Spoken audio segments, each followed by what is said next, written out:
We're backstage live with Adam Duritz. How about some of the bands that maybe you grew up listening to? Who now a lot of people, you'll hear them on the classic rock stations, and people will say, they're dinosaurs. Who do you still think really is hitting them out of the park? Well, I was a really big P-Funk fan when I was a kid.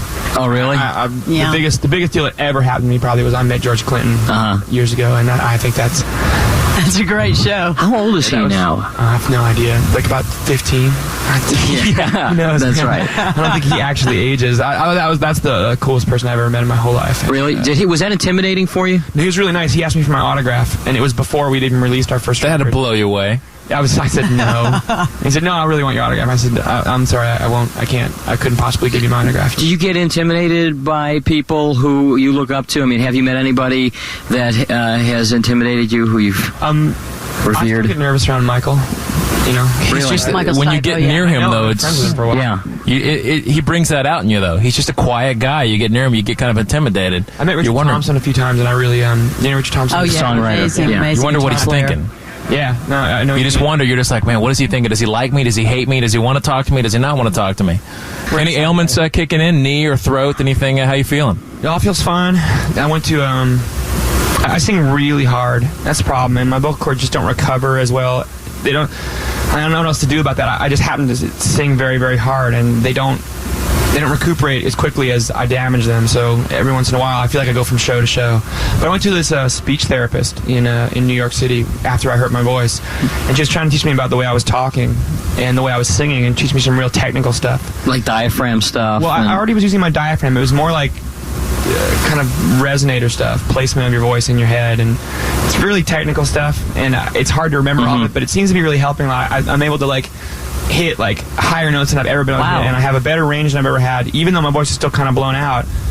I'm not damaging it either, so I think I really turned a corner on that. I hope so. Did you go through a stage, maybe, Adam, that after when August and everything after hit really hard, and all of a sudden everybody noticed you? Everywhere you went, people wanted to talk to you, people wanted to touch you, they want your autograph, they just want to be near you. Did you kind of just shut down at all and want to be just like, man, I got to back off?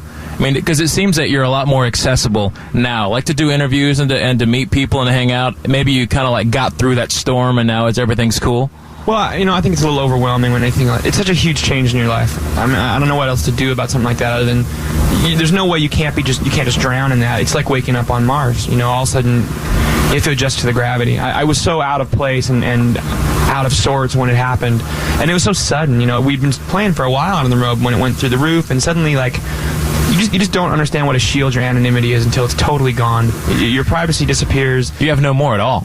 I do though. Now, that sort of happened and went its own way, and now we're just playing gigs, and it's okay. I just adjusted a lot to it, so it's not so scary anymore. Have you ever had anybody, we've asked this question to people before, and I'm always fascinated by the answers, but has anybody ever sat you down, maybe somebody else who was in a band or who has been around for a long time, and has said, look, do not let this go to your head. You're just like everybody else. It's very easy to get caught up, and who has tried to, make sure you don't get off track?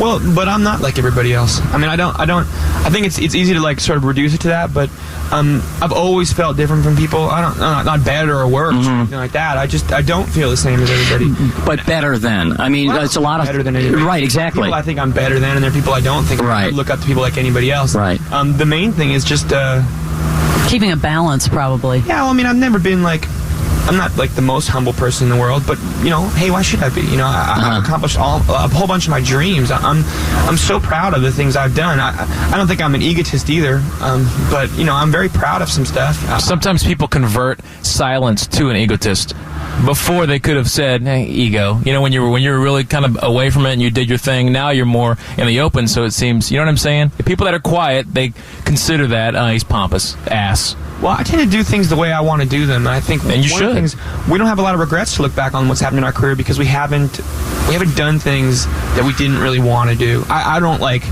think that every choice was the best choice, but at least I feel okay that they were our choices. You know, I mean, I don't really like award shows. I don't have a problem with them, but we don't play them. I don't blame anyone else for it, but we kind of don't do it. It's your decision to make, though. Yeah, you know, and like I didn't want to do interviews for a while because I felt like I was overexposed and it was too much, and it was fine, and I don't really mind doing them now.